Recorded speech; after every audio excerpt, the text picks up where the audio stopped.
Here we go. I'm about to fire off opinions about James Harden and Lonzo Ball and Caitlin Clark and Ryan Coogler and Sinners. But first up, LeBron and Kyrie. Anybody but me notice what LeBron James just did versus what Kyrie Irving just did?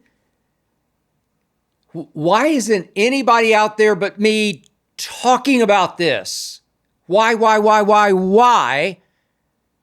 Okay, then I'll unleash about this on today's Skip Bayless Show, brought to you by FanDuel, America's #1 sports book.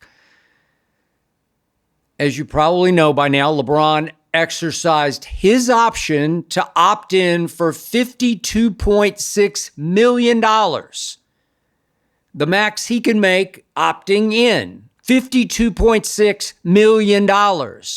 Now, he could have opted out and tried free agency, but the only team with the cap room to pay him the free agent max of $54 million would be Brooklyn. And obviously LeBron isn't going to go to rebuilding Brooklyn for only $1.4 million more than the Los Angeles freaking Lakers will pay him next season. Whew. So think about this, please. By the end of next season, LeBron will have made an NBA all-time record $581 million. $581 million by the end of this one-year deal that he's on now. That's $80 million more than Kevin Durant will have made at that point. And why has LeBron made that much money? The all-time record by far? Well, it's because at every step of his 22-year career, LeBron James has insisted on taking the max he can take. And then, of course, right on schedule, he has always complained about how he just doesn't have enough help. I don't have enough help. As his agent, Rich Paul, is doing for him now as we speak after opting in for this money.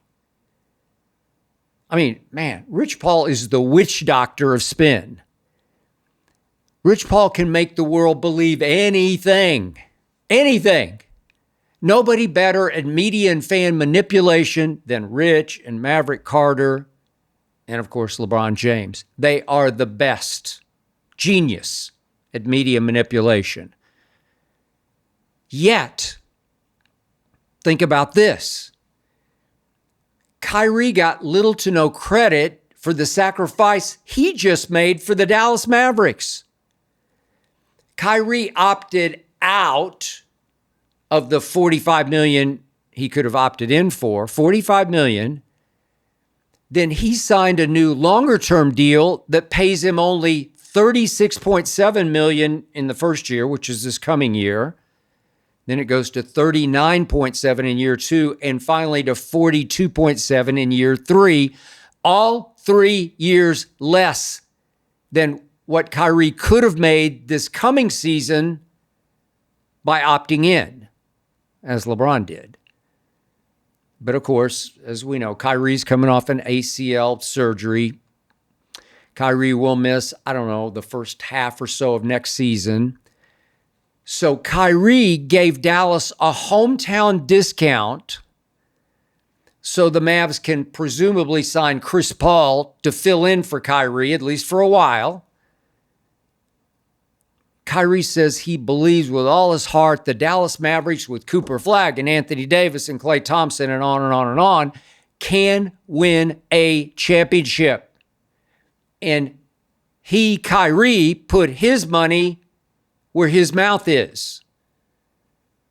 He didn't just talk a good game. He walked it, or maybe I should say he walked it back.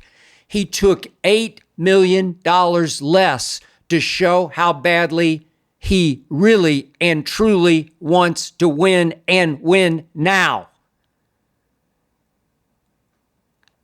Of course, Kyrie won LeBron a third ring with that late three in Game 7 at Oracle in 2016. And now Kyrie is going old school salary cap clutch, the way Tim Duncan and Tom Brady used to go old school salary cap clutch. Now, as you know, I ranked Tim Duncan 5th on my all-time list, my all-time top 10. That's ahead of LeBron's 9th out of the 10. Tim Duncan would have 6 rings to LeBron's 3 if not for the greatest clutch shot I ever witnessed by Ray Allen, as you know, Game 6, 2013 in Miami. Yet, in Tim Duncan's final 4 seasons as a San Antonio Spur, he opted to take only $10 million, $10 million, $10 million, and finally $6 million. You want to talk about hometown discounts. Tim Duncan was making only $10 million when he should have beaten LeBron and company in the Heat in 2013, and when he and the Spurs did beat LeBron and company in the Heat in 5 games by a record finals margin in 2014, because the Spurs could afford such quality depth. But of course, after that debacle for LeBron, that epic fail, LeBron publicly complained that the Heat just didn't have the depth the Spurs did. Well, wonder why, LeBron? So, do you out there, do you realize how notoriously, outrageously Tom Brady was underpaid in the New England seasons in which the Patriots won their 6 Super Bowls with Tom Brady? Well, actually, Tom was brilliantly, selflessly underpaid because Tom Brady just wanted to win. Tom Brady wanted to maximize Belichick's budget to build the team around Tom Brady. Tom Brady just put his money where his mouth was. He took under-publicized haircuts, home team, hometown discounts to win and win and win and win. So here are Tom Brady's salaries in those 6 Super Bowl winning New England seasons.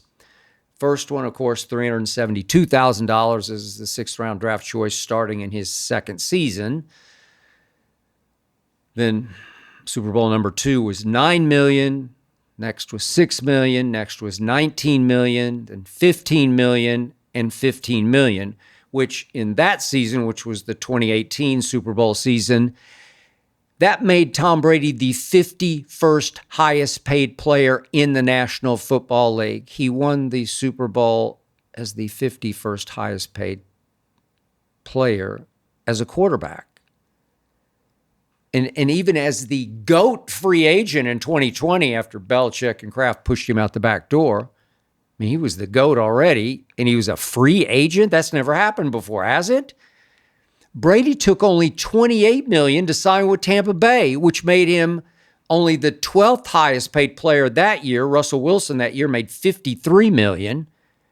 And of course, Tom Brady immediately turned a 7-9 team into the Super Bowl champion at $28 million.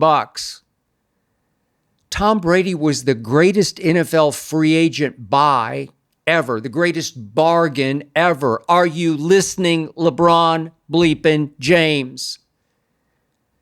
Are you listening, all you billions of blind witnesses out there? You see no evil LeBron apologists. Are you listening to what I am preaching?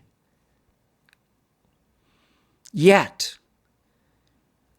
after LeBron opted in for $52.6 million for next season, his agent Rich Paul had the audacity to suggest that LeBron is not happy with the Lakers' efforts to surround him with championship help. Even though the Lakers obviously did trade for the man many believe is the best offensive player in the game today, and even though LeBron got to play for at least the second half last season with the greatest three-man backcourt ever. I dare you to tell me different. With Luka, with Austin Reeves, and with LeBron, greatest three-man backcourt ever. NBA history. LeBron got to play with and enjoy and benefit from. Yet here's what Rich Paul told ESPN. And I quote, LeBron knows the Lakers are building for the future. He understands that, but he values a realistic chance of winning it all. We understand the difficulty in winning now while preparing for the future. We do want to evaluate what's best for LeBron at this stage in his life and career, said Rich Paul to ESPN. And of course, this led billions of blind witnesses to rush to their social media keyboards and say, oh my God, LeBron is so unhappy with the Lakers that he's demanding a trade. No, he's not. You can book this just like I booked the Eagles and the Thunder to win it all.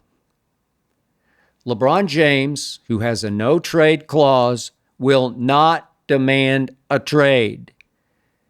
That's because he loves living in Hollywood 365 days a year. No matter how many more years he plays, they will be as a Laker in La La Land, the entertainment capital of the world and the capital of LeBron's second and third and probably fourth careers.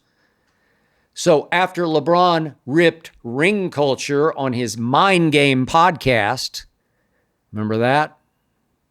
A couple of weeks back. He is not going to go chasing one last ring as he turns 41 years of age next December 30th. Not going to do it.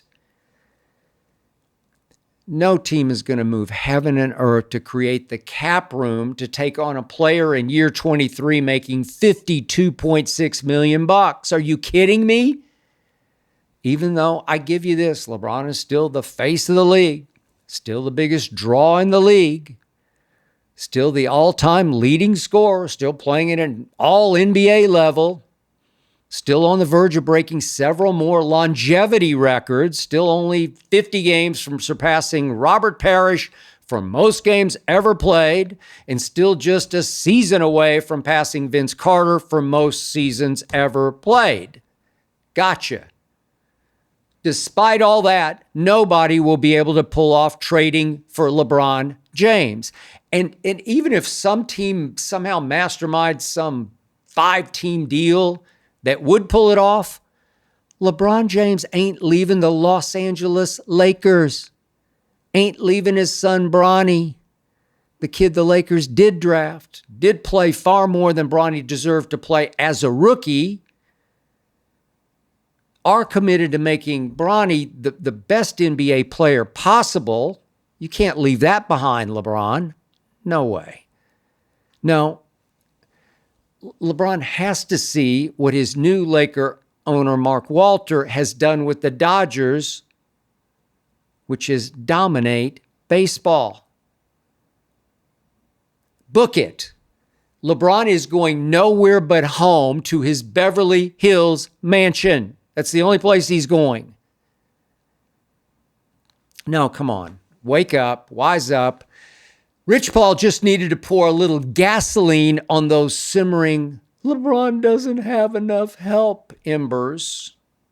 Just needed to jumpstart that narrative and make sure to take every glimmer of spotlight off yet another LeBron playoff flameout. That's 3 straight years of flameout. That means that in LeBron's last 14 Laker playoff games, he and his team are 2-12. 2-12. Another flameout. Why didn't anyone but me talk about how yet another epic fail by the King, yet again in the first round of the playoffs, cost the Lakers dearly and dramatically against the Timberwolves? Why am I'm the only one who brings it up? So this is where the LeBron apologists out there dismiss me as, oh, you're just a LeBron hater. No, I'm just telling you the dead, solid truth. I'm not nitpicking, I'm boulder picking. I'm telling you the fearless truth because I am not afraid of LeBron or Rich cutting me off, refusing me access, won't return my calls. Look, they know they are welcome on this show anytime. I've extended perpetual invites. They can come on and talk as long as they want to, as if they would ever dare. But I'm going to bring this up again. Does anybody but me remember that the Lakers just got gentlemen's swept by Minnesota, which also got gentlemen's swept by Oklahoma City, the eventual champion? Go Thunder.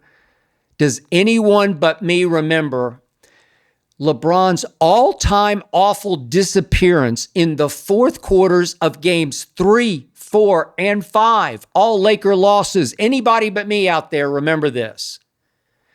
That is right. That is true. That is correct. That is dead solid. Bingo on. The Lakers did go to Minnesota tied 1-1 game, and they lost 3 straight playoff games to the Timberwolves, thanks in largest part to the worst fourth quarter drought of LeBron's playoff career. I mean, Luka and Austin Reeves should have complained they didn't have enough help from the King. Just to reiterate quickly, Game 3. LeBron did make a 3 to cut the deficit to 1 point with 6 minutes left. Then LeBron James didn't score another point as the Timberwolves pulled away to win by 12. By 12? Game 4.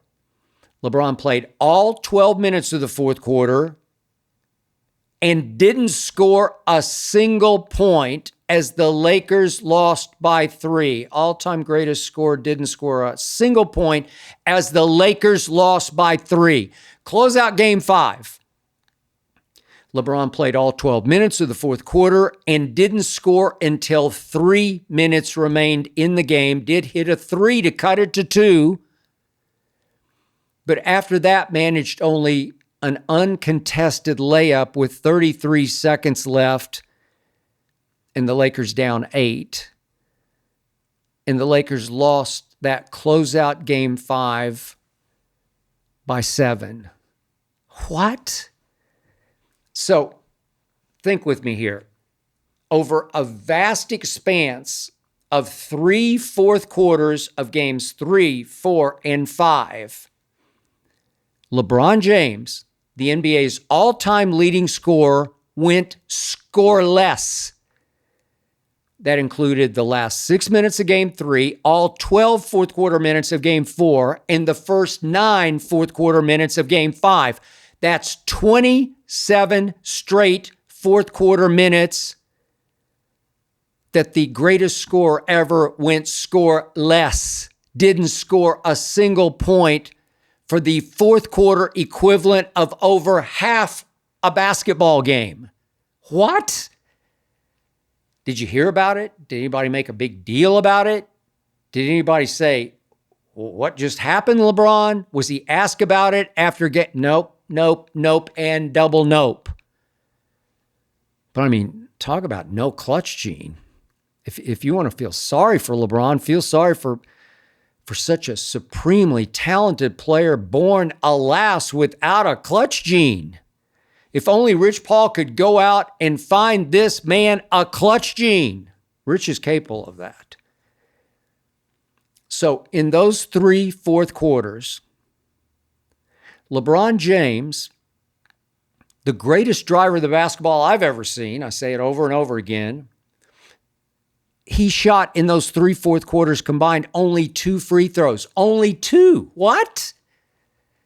The most dominant ambidextrous basket attacker ever, left hand, right hand at the rim, managed to get to the free throw line only twice. 2 free throws. He did make them both. I'll give you credit for that, LeBron. but only 2 means the greatest driver ever was not driven. He was not in attack mode. He was in disappear mode. He was in hide out at the 3-point line mode, because out at the 3-point line, misses have built-in excuses. Well, it was a deep 3. What'd you expect? LeBron was in run from the free throw line late game mode, the free throw line where LeBron has always battled demons in his psyche and in his shaky hands. And now, after LeBron opted in for every last cent of $52.6 million, Rich Paul dares to threaten the Los Angeles Lakers with, "You'd better get LeBron some immediate help, or else." Or else what, Rich? He'll fail to score in 48 straight fourth quarter minutes as the Lakers are swept next season's first round by the Oklahoma City Thunder, 1-8. Come on, give me a break, gentlemen. By the way, speaking of the Thunder, LeBron, I loved what your former Laker teammate Alex Caruso said the night the Thunder won it all. Caruso told the media, "Now I got a real one. Now nobody can say anything." LeBron, your fourth and final championship was not a real one. It was a Mickey Mouse title, won in the Orlando bubble, after you got about 4 months to rest up for a pandemic tournament that so many teams just wanted out of.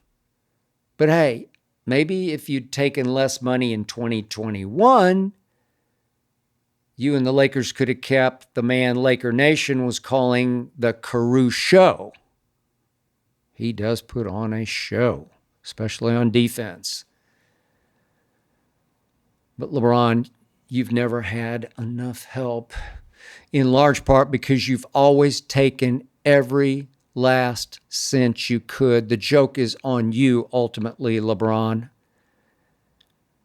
And now you're worth an estimated $1.2 billion, thanks to your other career out here in Hollywood. You're a billionaire, LeBron. You've signed a big new deal with Amazon, and you've made a great new commercial for Amazon. It's funny, Bron. I love it. Couldn't you have just taken, 20 or 30 million to play in year 23 and maybe maximized your shot at winning a 5th, or I don't know, maybe even a 6th ring, a la that guy up in Chicago?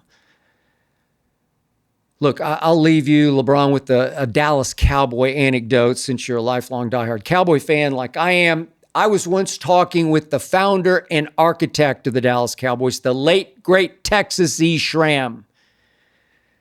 Tex mentioned some billionaire NFL owner, and I said, "Oh, come on, he's got enough money."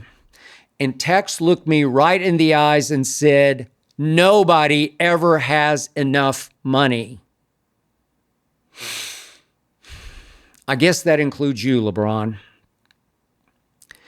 But I guess that also means you do have enough rings, including your last one, that cubic zirconia ring you won at Disney World.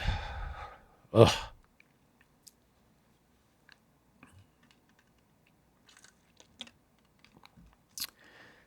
Hey, now it's time for FanDuel. Nothing says summer fun like adding excitement to the game while your friends are getting sunburned at the beach.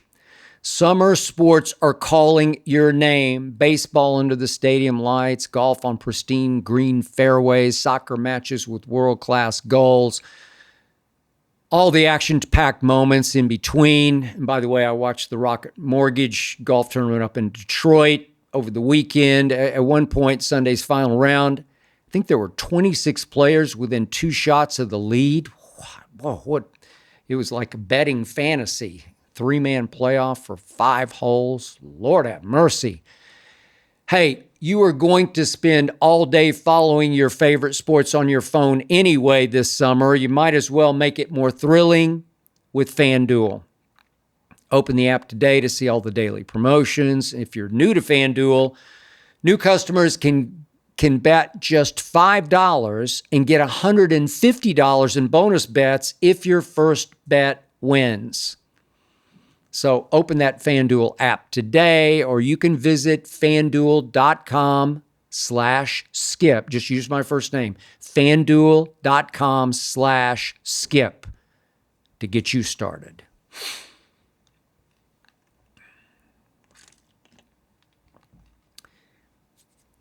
Now, speaking of Los Angeles basketball, the Los Angeles Clippers just gave James Harden 2 more years after he declined his $36.3 million option.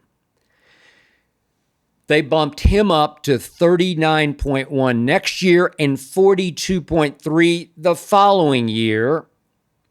I promise you that James Harden, who's from LA, was not going to take any hometown discount to maximize his chances of winning his first ring.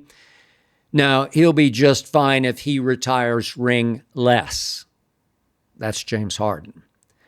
That's why I would not want James Harden on my team, even though I give you this, back during his MVP season in Houston, I called James Harden the greatest perimeter scorer I'd ever seen. And even though,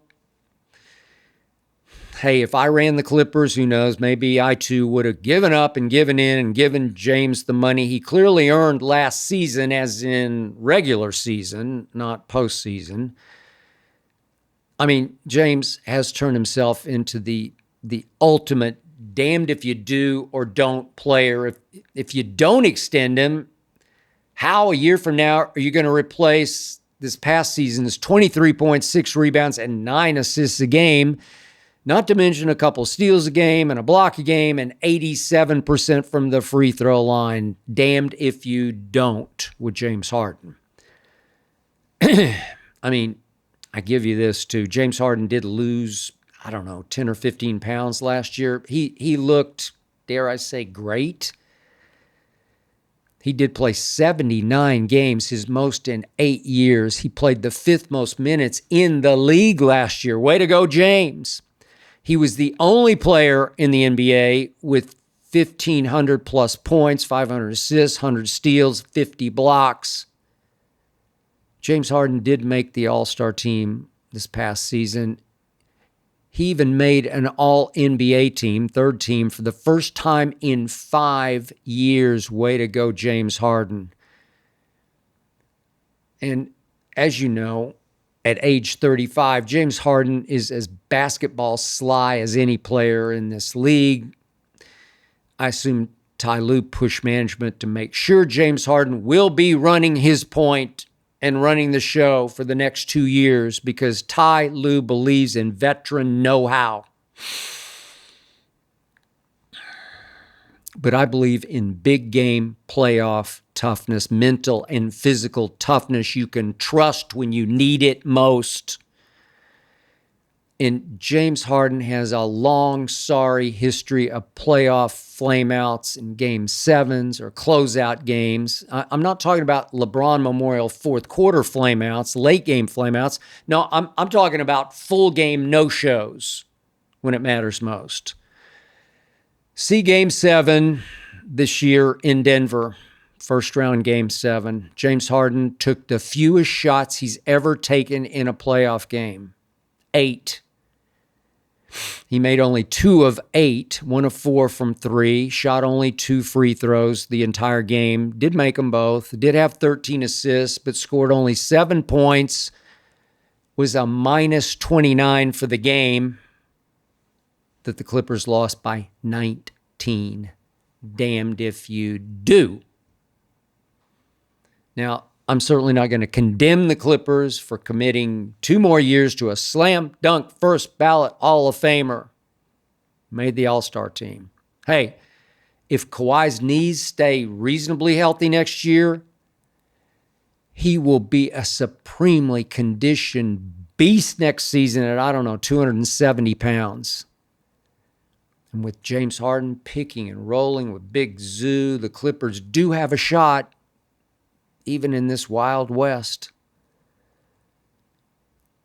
But you know, and I know, there will be that one crucial playoff game when, you know.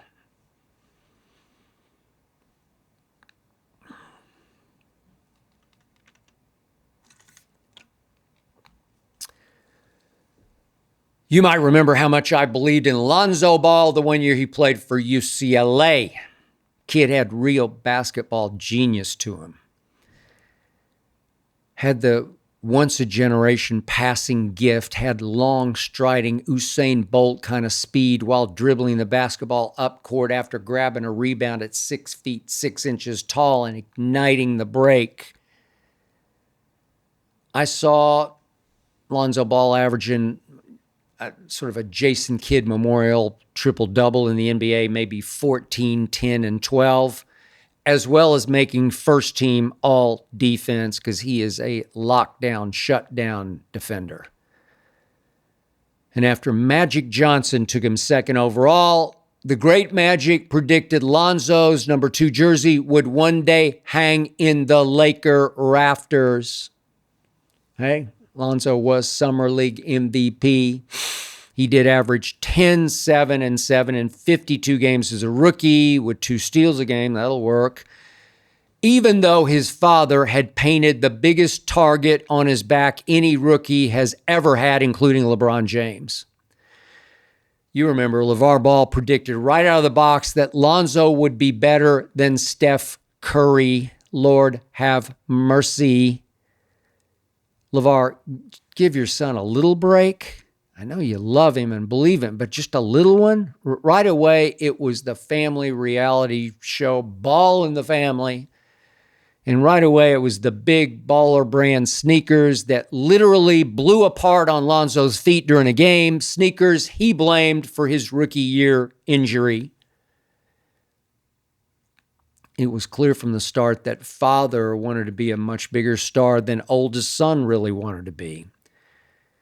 But where I swung and I guess missed was that I thought oldest son had some of his father's toughness and drive in him. And man, I could see very little of that Lonzo's rookie season out here in LA.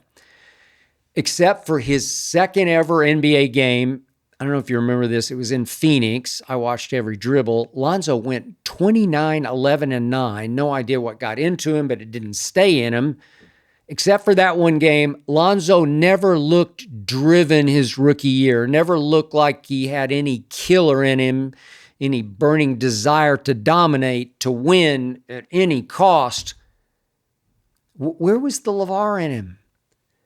LeVar was straight out of Compton, played college football as well as basketball, made the practice squads of the New York Jets and the Carolina Panthers, and did play tight end for the London Monarchs of the World League. But Lonzo and his younger brothers did grow up with some money out in upscale Chino Hills neighborhood. And Lonzo started to turn out to be a really nice kid, nice quiet kid who played basketball mostly because it came so easy for him. No rage to win, no Kobe whatsoever. Now, I give Lonzo this. He did work hard on his three-point shot after shooting just 31% from 3 that first year with the Lakers. Remember, he had to change from shooting it over here to shooting it correctly over here. And did he ever improve? Those next 4 seasons, he went 33%, 38%, 39%, and 42%. Actually became a deadly three-point shooter. But Lonzo Ball just kept getting hurt and hurt and hurt. Knee surgery was botched, which required cartilage transplants a couple of times. Lonzo wound up missing 2 full seasons. Incredibly. And sadly to me, Lonzo Ball has managed to average only 48 games a season in the 6 seasons he has played. So think about this. Of a possible 492 games in those 6 82-game seasons, Lonzo Ball has played in 287 and missed 205 games. 205 potential games he did not play. Those are the 6 seasons he did actually try to participate or was able to. Missed 2 full. Lonzo Ball is still only 27 years of age, a low mileage 27, but with bad wheels. So I, the other day, asked a longtime NBA trainer I know very well, how long does he think Lonzo will last in the NBA? And he said, I don't know, 2 or 3 more years, unless he really dedicates himself to working hard every day on his knees to keep arthritis from setting in to those aging knees of his prematurely. So translation is, how badly does Lonzo Ball want to play, 10 more years at a high level? Who knows, maybe even win a championship or 2. He has 2 years left on his deal at $10 million per year. By today's standards, a bargain. But think about this. At the end of this deal, Lonzo Ball will have made $133 million playing NBA basketball. Whew. Somewhere, LeVar is grinning and nodding. Now, as you know, the youngest Ball brother, LaMelo, is a far more gifted scorer than Lonzo, as LeVar predicted he would be when Melo was like 14. Melo spent, the last 5 seasons playing for bad Charlotte teams. Last 3, Melo has averaged 24, 6, and 8. It's pretty great. He has now 4 years left on a deal, a 5-year deal, that will pay him a grand total of $204 million, which would mean at the end of this deal, he will have earned $240 million NBA dollars. $240 million NBA dollars. LeVar just winked at us. And of course, the middle brother, LiAngelo, is trying to become the Melo of rap music. Jello, as he's called, was the toughest of the balls on the basketball court. Did have some LeVar in him, as he says in his song Tweaker. Had some soldier in him. But of course, obviously didn't have Lonzo's or Melo's basketball gifts. So now Jello is signed with Def Jam for $8 million guaranteed on a deal that can top out at $13 million. Somewhere LeVar just threw back his head and laughed at the astonishing success of his middle son that has nothing at all to do with playing basketball. Way to go, LeVar. And now Lonzo has caught, to me, a big basketball break. He's been traded to the NBA's second best team, the Cleveland Cavaliers, who'll probably lose super sub Ty Jerome. But beyond that, where Lonzo fits perfectly to me is as a 3-and-D floor general for the Cavs. He can initiate the offense through the 2 bigs, Jared Allen or Evan Mobley, or he can pick and roll and set up 2 great scorers on the wings, obviously Donovan Mitchell and Darius Garland from Vanderbilt University. I got to tell you, I'm still rooting like crazy for Lonzo Ball. He's a good kid. I believe he has God in his heart, talks about having God in his heart. He's been through nearly as many trials and tribulations as Job. Lonzo's still standing. But now it's time for Lonzo Ball to decide just how good he really wants to be at playing NBA basketball, just how steep a price he really wants to pay. He's not LeVar's son anymore. He's grown out of that. He's a grown-ass man, his own man, with plenty scar tissue. Look, I could be wrong about this, but I believe, or maybe want to believe, that Lonzo Ball's NBA career is just getting started.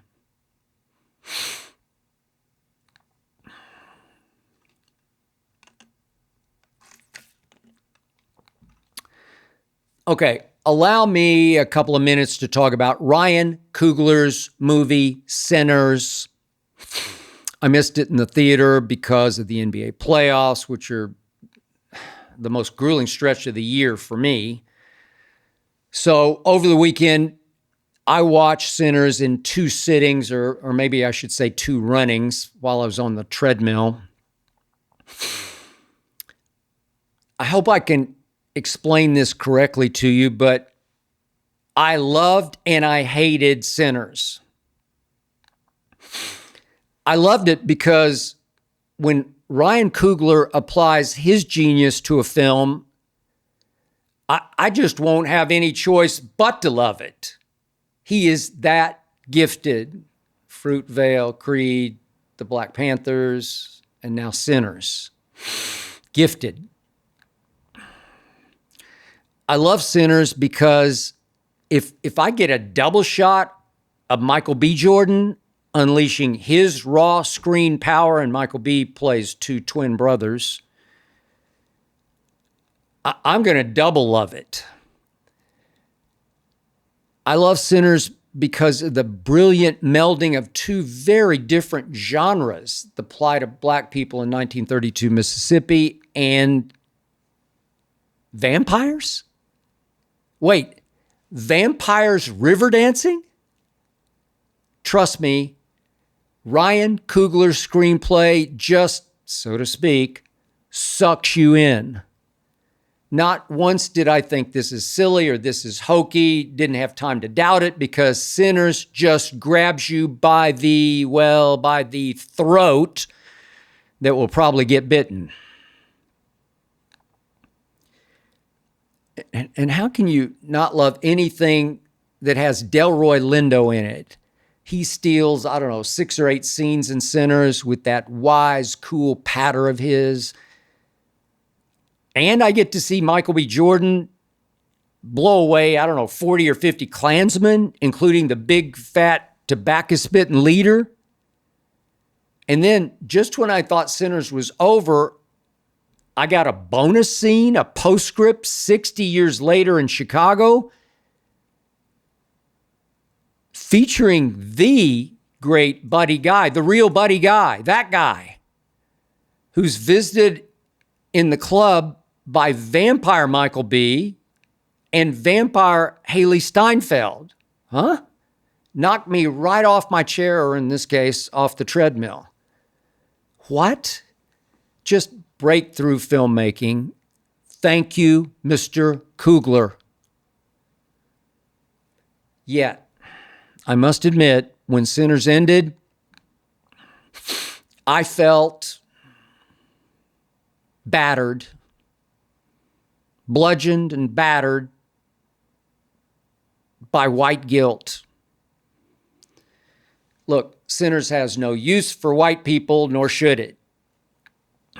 The prevailing metaphor, of course, is that evil, devious white people tricked black people and sucked their blood and turned them into something they weren't meant to be. The evil white vampires wrecked the juke joint life that the black people were building thanks to the money provided by the twin brothers who had gone up against the Chicago mob and lived to tell about it and returned home. So, who's the first member of the black community to defy and betray the brothers? Well, it's the woman played by Mrs. Josh Allen Haley Steinfeld, who appears in Sinners to be, I think, biracial. She obviously has some white blood, which obviously prevails and leads her and in turn the black community to ruin. So if you followed my career at all, you probably know I've fought with all my might against racial injustice in this country. I've told this story before, so I'll be brief here.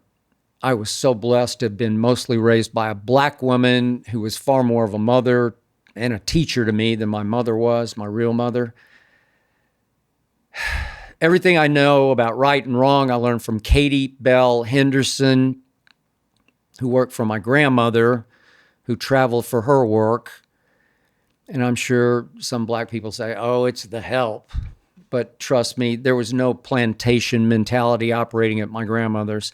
Katie Bell ran that household with an iron fist, unquestioned iron fist. My home was broken, so I spent a lot of time at my grandmother's. I grew up in Oklahoma City. Katie Bell grew up in rural Alabama, though, like Michael B's character, she had spent many years working in Chicago, where her son and grandkids lived. My soul aches when I have to watch what white people did to black people in the Deep South in the 1930s and any other form of that. I know all about it. I don't know how to fix it. Obviously, I can't fix it. And after a while, it's just hard to watch. For me, it's hard to watch. I didn't participate in it. I didn't contribute to it. Yet, I still feel so deeply guilty about it because of the color of my skin. Sinners just ultimately beat me over the head with that guilt. I don't usually find vampire movies all that scary, but for me, Sinners is psychological horror. After a while, I just wasn't sure I could take much more of it, as great as it was. But hey, Buddy Guy looming up on the screen out of nowhere in the end, that saved it for me. For that, Mr. Coogler, I thank you. Okay, a final word about Caitlin Clark, who, of course, has missed her last couple of games with what the team and she say is a groin issue.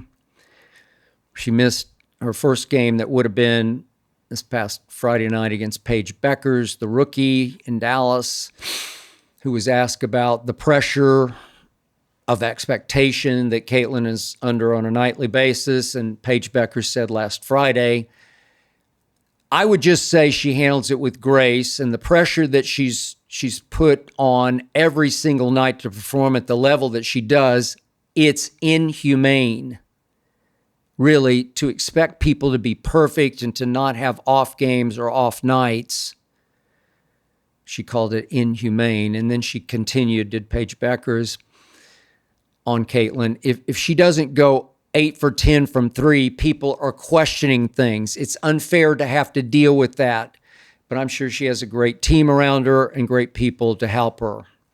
And then yesterday when Caitlin was asked about her three-point shooting slump, she's 1 for her last 23. Caitlin said, I got to find a way to continue to shoot and remain confident in myself because I know I've put the time in. And she added, I don't feel like it's anything that's off necessarily, but yeah, it would have been nice if they went down. Okay, back to Inhumane. I've said this again and again. Caitlin Clark is must-see TV. Caitlin Clark already is having Michael Jordan effect on the WNBA, the same effect Michael Jordan had in his first couple of years in the NBA. He was can't miss TV. Every place he went, people went crazier and crazier for Air Jordan. She's having that effect. But it's definitely not inhumane to wonder about her if she goes 1 for 23 when people have said she's the Steph Curry of the WNBA. I mean, 1 for 23 is a shocking slump that at least deserves a mention, at least deserves a question asked to Caitlin. She's not a great three-point shooter. She actually was better in college shooting threes than she has been in pro basketball. I mean, last year, As a rookie, she shot 34.4%, which ranked 30th in the league. I mean, that wasn't great. But what she does do, can do, will do, is attempt and occasionally make logo threes. See the new State Farm commercial from the logo. She shoots jump shots from the logo effortlessly. Go try to shoot a jump and shoot shot, not a feet on the floor push shot. Go try to shoot a jump and flick shot, wrist flick shot from the logo. See how hard it is to get the basketball to the rim. It's hard, and she does it effortlessly. And her passing is LeBron-esque. I've never seen anything like it in the WNBA. So she's going to lead the league in assists, but she's also going to lead the league and set records for turnovers. And right now, the Fever is struggling because she's missing too many threes, even though she's missed the last 2 games with the groin issue. But she's missing too many threes, and she's turning the ball over way too much. Well, it's not inhumane to talk about it because she's it. She's the biggest draw by far this league has ever had. She has put this league on the national map in ways it's never been. I don't watch the Fever when she's out.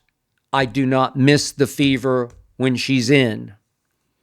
And I'm hoping she's going to find a way to be in for the Tuesday night Governor's Cup championship game at Minnesota. I can't wait for that. I hope she's okay. You never know what's going on. Is her groin really that pulled, or did she just need a couple of days off just to clear her head? I don't know. Could be. I don't know. All I know is I want her to play badly not want her to play. I personally want her badly to play, not play badly, on Tuesday night. I personally won't watch the game unless she plays on Tuesday night. This league needs her to play on Tuesday night. This league desperately needs Caitlin Clark to be Caitlin Clark. And that is not inhumane. And that is it for today's episode. Thanks to Tyler Korn for producing, to Ernestine for overseeing, and of course to Hazel for approving.